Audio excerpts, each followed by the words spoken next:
dalam kejatuhanmu, Tuhan menantikan engkau bangkit dan datang dan menyesali dosa-dosamu, dan engkau bertobat, masuk kau ke ruang Maha Kudus Tuhan. Engkau di situ dikuduskan, disucikan dalam perapian dosa itu, kau dilebur sehingga engkau suci adanya, masuk dalam kerajaan Bapa yang kekal.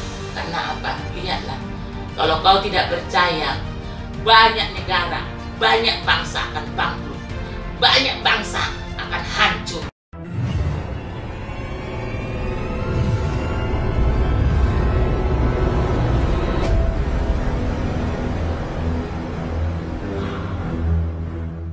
Lalu mengandalkan Tuhan, menghadirkan kebenarannya, menghadirkan kuasanya dalam kehidupan umat-umat Tuhan. Karena pintu sudah dibuka, yaitu kau tahu firmanku yang mengatakan pintu neraka dibuka. Inilah namanya masa-masa kesusahan itu. Pintu neraka terbuka, berarti disinilah kejahatan semakin luar biasa. Iblis akan mencari orang-orang yang tidak setia kepada Tuhan. Iblis akan mencari rumah Tuhan yang bermain-main dengan kerajaan-kerajaan dunia ini. Iblis akan mencari hamba-hamba Tuhan yang tidak sungguh-sungguh. Iblis akan mencari domba-domba yang hilang. Karena apa? Karena mereka sudah tidak lagi takut akan Tuhan. Mereka sudah tidak takut lagi kepada Raja di atas segala raja, yang menjanjikan kehidupan yang kekal, yang menjanjikan keselamatan itu bagi mereka. Pintu neraka sudah dibuka. Sudah dibuka, sudah dibuka. Ingat, kan ada firman pintu neraka akan dibuka. Itulah masa-masa pencarian daripada iblis untuk orang-orang yang tidak setia kepada Tuhan. Bahkan si iblis pun akan mencuri kemuliaan Tuhan, dan seakan-akan itu dari Tuhan. Mulai sekarang persiapkan dirimu dekat kepada Raja di atas segala raja. Hai semua umat-umat Tuhan, jangan main-main lagi waktunya Tuhan. Kalau kau berkumpul, berarti hadirkan Tuhan di situ. Kalau kau berkumpul di dalam gereja, jangan main-main lagi. Jangan cari pamor. Jangan cari kehormatan lagi. Karena pintu neraka sudah dibuka. Karena disitulah penampian-penampian yang Tuhan jadikan. Siapa yang setia, siapa yang taat, siapa yang terus mendekat kepada Tuhan, supaya dia masuk ke dalam masa 1000 tahun yang Tuhan sediakan. Karena dia adalah Raja, Bapa di atas segala bapa, Tadi dari segala tadi. Dia adalah Raja. Kenapa? Dia mengatakan, aku duduk di singgasanaku, aku di sana memerintah. Bahkan engkau yang percaya kepadaku akan duduk bersama dengan aku, menghukum orang-orang yang jatuh ke dalam dosa. Seakan-akan engkau yang lebih rendah daripada malaikat saat ini. Tetapi saat engkau dipermuliakan Bapa, ditinggikan oleh Bapa, dan engkau sungguh-sungguh datang kepadanya, lihat, engkau akan memerintah duduk. Itu baca di firman.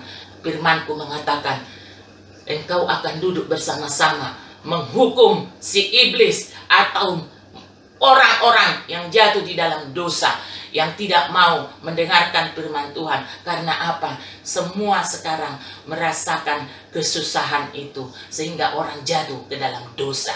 Mereka tidak mau sungguh-sungguh. Mereka mempersalahkan Tuhan. Kenapa terjadi begini? Kenapa rumah tanggaku jadi begini? Anak-anakku begini, bahkan suamiku begini, istriku begini, usahaku begini. Tidak ada perlu lagi untuk memuji Tuhan. Tidak ada gunanya lagi. Itulah hari-hari ini yang terjadi. Itulah hari-hari ini. Hati mereka terluka dengan keadaan. Padahal sekalipun engkau sebenarnya jatuh, Tuhan akan angkat engkau. Maka Tuhan mengatakan, jikalau engkau direndahkan oleh dunia ini, kau akan ditinggikan oleh Bapakmu dengan alasan engkau setia kepada Tuhan. Tetap datang kepada Tuhan.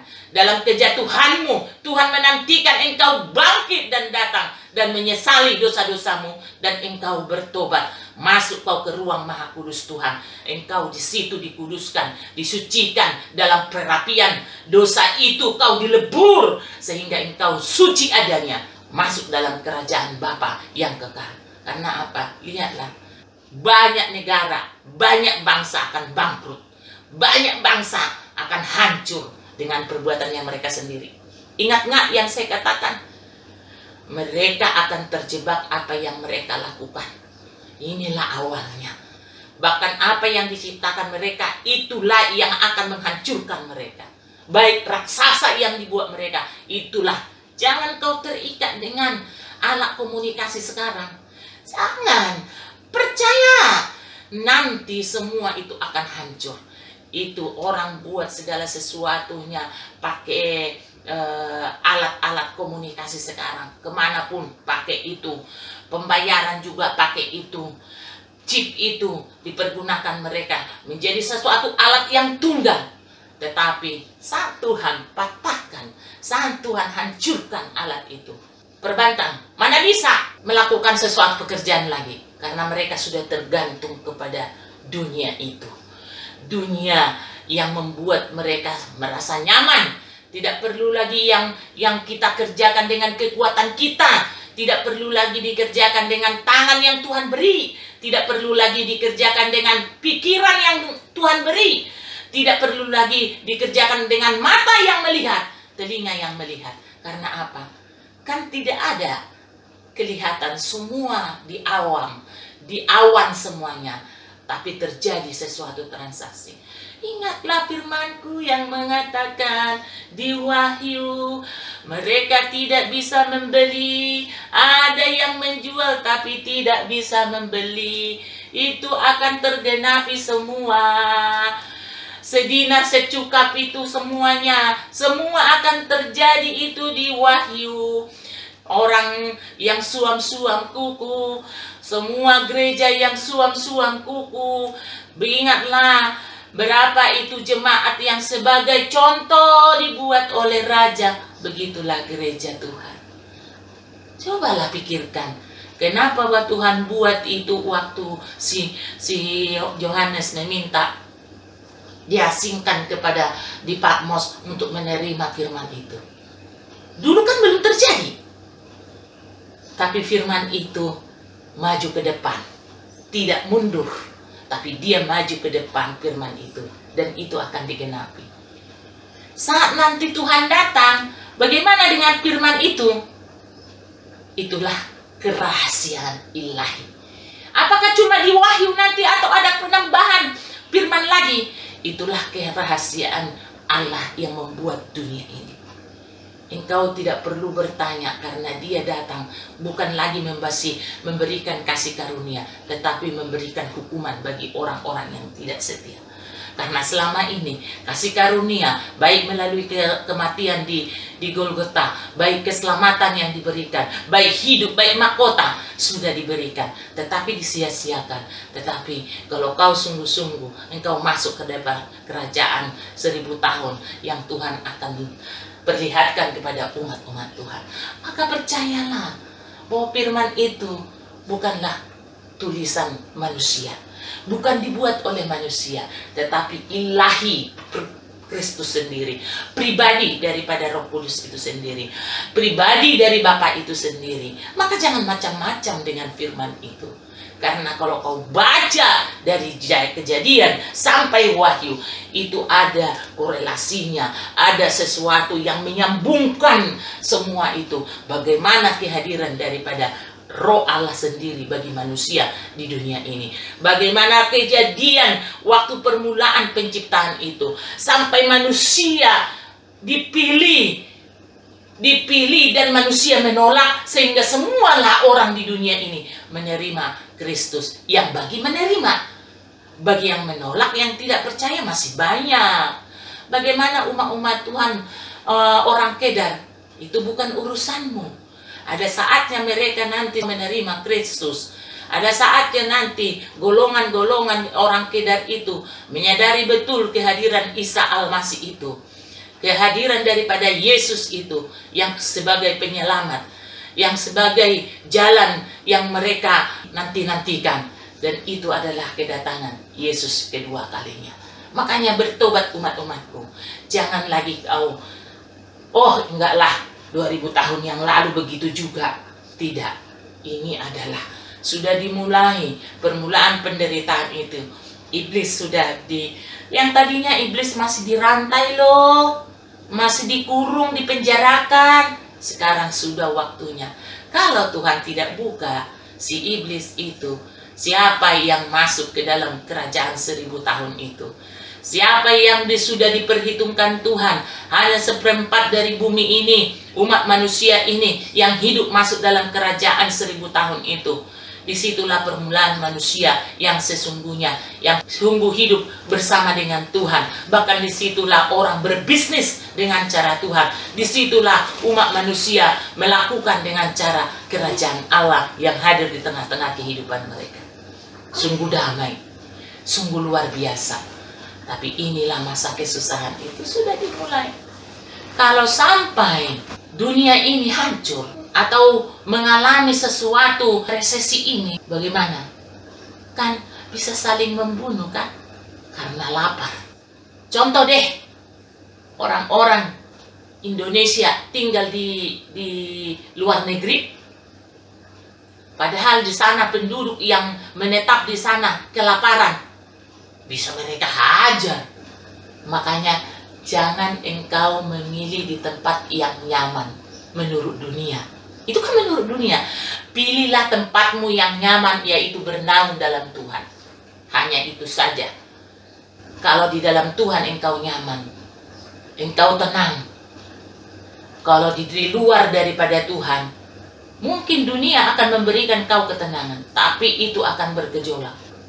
Saya udah katakan akan jadi perang, akan ada perang. Ini udah terjadi perang. Bukan hanya itu lawannya nanti. Bangsa-bangsa lain pun itulah awalnya. Mereka saling menghancurkan satu dengan yang lain. Mereka akan mengeluarkan kekuatan-kekuatan mereka. Mereka akan membuat dunia ini akan hancur. Baru datanglah penyelamat itu. Penyelamat pun sudah terjebak dengan kekuatannya sendiri, dengan apa yang dilakukan mereka. Nggak bisa menolong.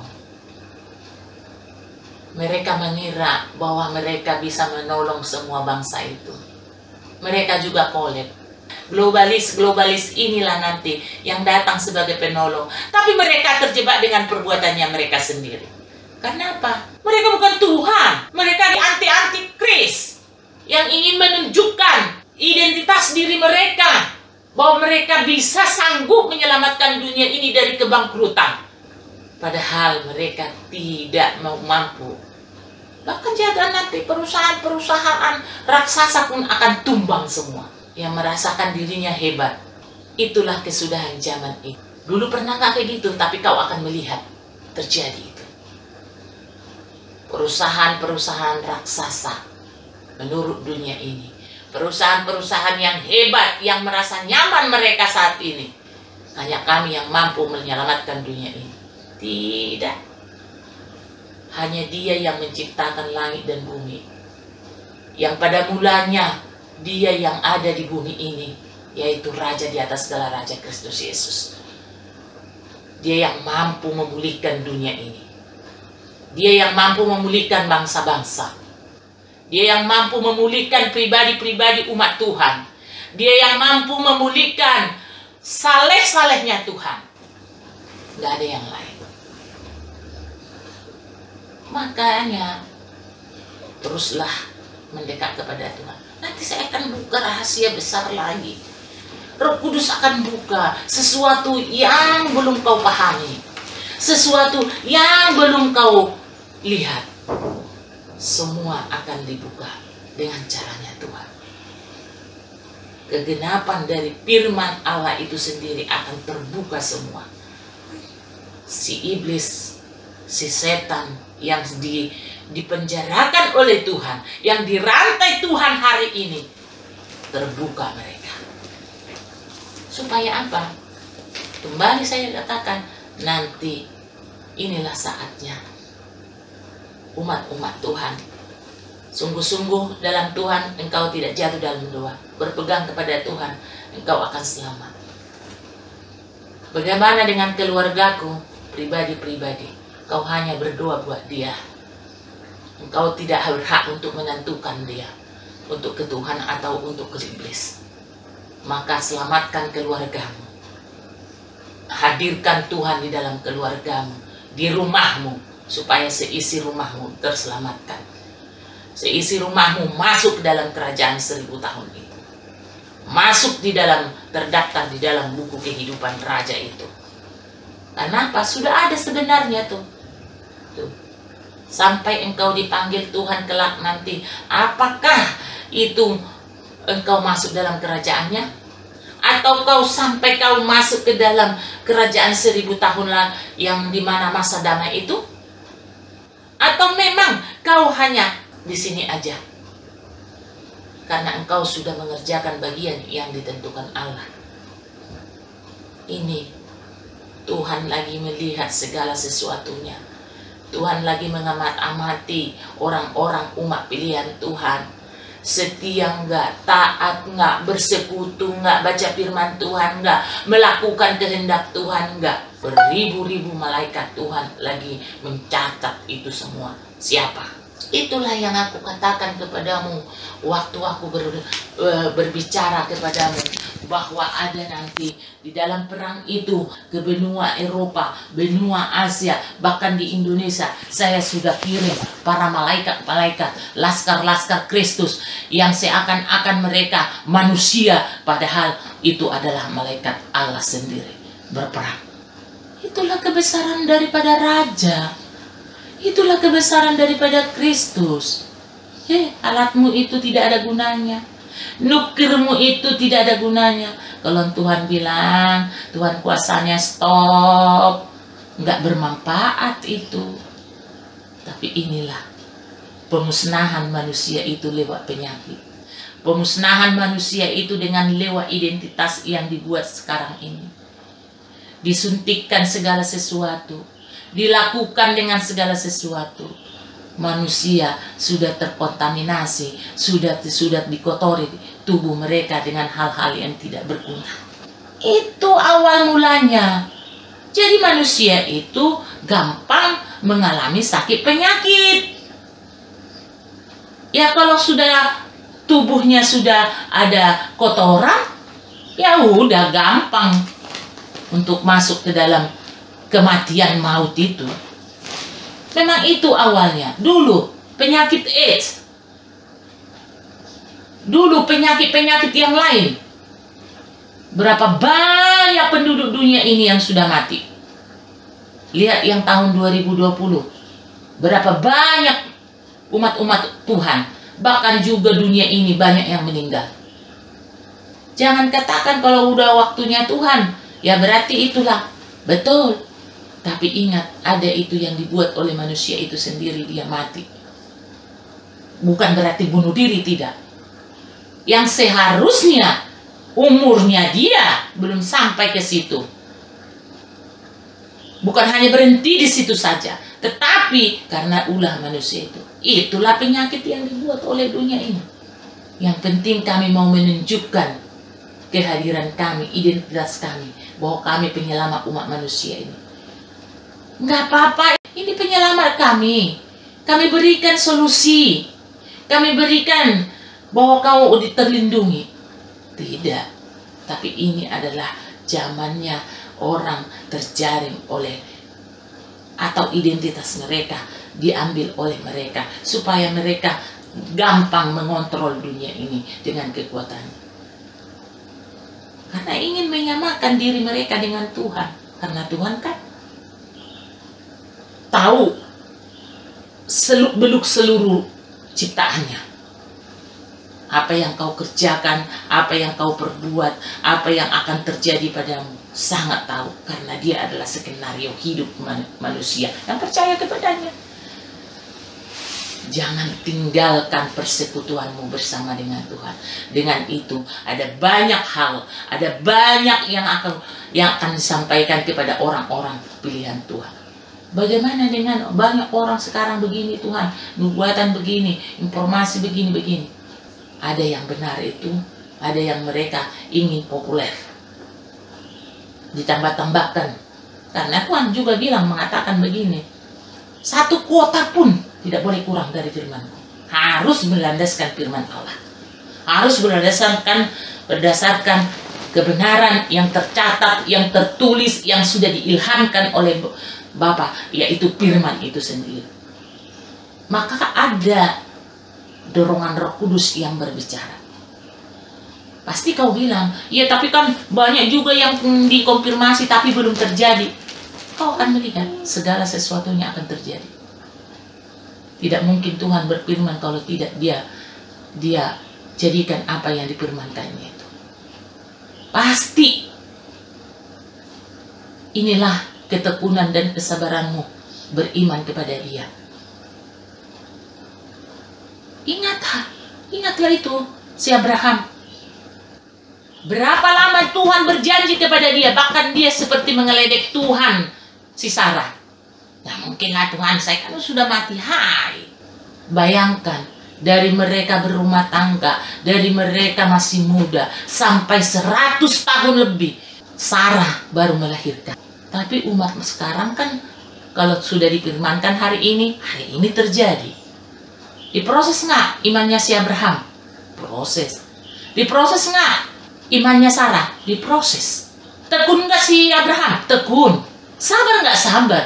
Bahkan saat udah lahir pun anaknya, Tuhan minta lagi. Udah bawa ke gunung tuh, persembahkan anakmu. Sudah lama dijanjikan, dapat, diminta lagi. Meleleh nggak hatimu sebagai ayah? Meleleh nggak hatimu sebagai ibu? Tapi dia percaya apa yang diberikan dan yang janjikannya itu akan digenapi. Dia tidak sungkan-sungkan, dia tidak menolak apa yang diminta oleh rajanya, Bapaknya, Yesus Kristus dalam hidupnya. Ya kalau memang itu yang terbaik, ya sudah, kuserahkan. Tapi Tuhan sudah memplanning, Tuhan sudah mendesain begitu rupa supaya tergenapi janji itu masuk kepada bangsa Israel.